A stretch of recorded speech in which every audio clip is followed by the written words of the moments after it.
Well, I think the big thing for me is we've got to learn how to win away from home, especially in tight games. And I think that's been our little bit of Achilles heel this season. We've had a couple of early wins.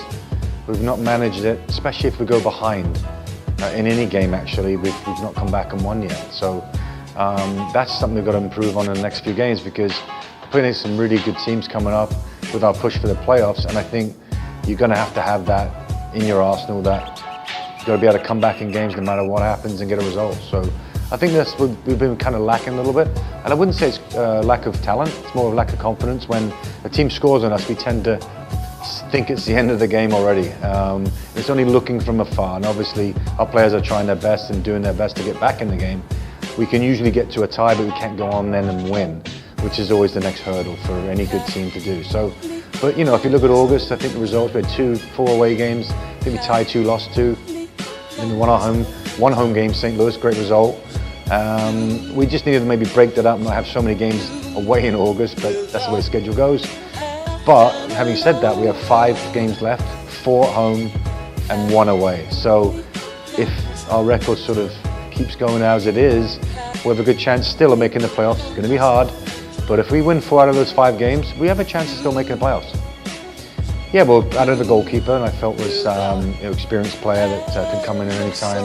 We have Sam Howard as well, who's a very good young goalkeeper, but I wanted to make sure if Carl got injured, there was someone to come right in and be familiar with the league and how we're going about things here. So Mark Bayes, we signed him, and Don Smart, an experienced player, been around the block a little bit in the NESL mainly, and then joined the USL, and just a good attacking player, a little bit of more of a winger, and I like that kind of player. One just to change our the way we look at times. We play very inwardly with our wide guys coming in and leaving our fullbacks to overlap.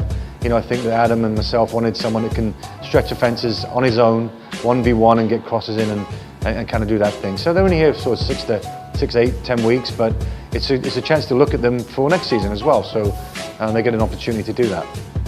Well, it's very good. I think that what gets misunderstood in how teams are going about it, we're a very together team. I think the camaraderie is good. I think that the guys like each other's company, and it doesn't always show in results, and that's the bad part about sports, where if we could have sort of, you know, the most liked players and the funnest team to have would be top of the table, because it's a fun group of guys. They really stick together well. They like each other's company on and off the field, and I've been really happy with the camaraderie and the spirit that they've shown. It's just not quite gotten those results, and I think once we start believing ourselves, you know, and we've got to turn it around quickly for this season.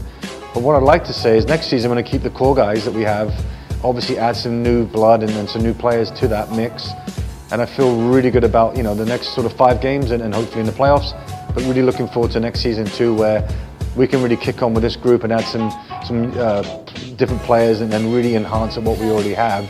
But the group's fun.